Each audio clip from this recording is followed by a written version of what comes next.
welcome back to the Happy Way Kitchen. Today I'm going to be showing you how to make a really delicious coconut milk mocha frappe.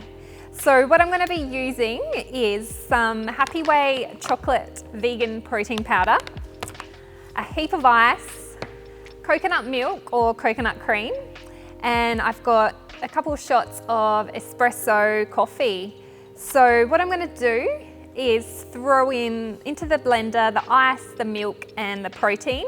Blend that all together until it's nice and smooth and icy. And then I'm just going to top that off in a glass with the espresso coffee on top.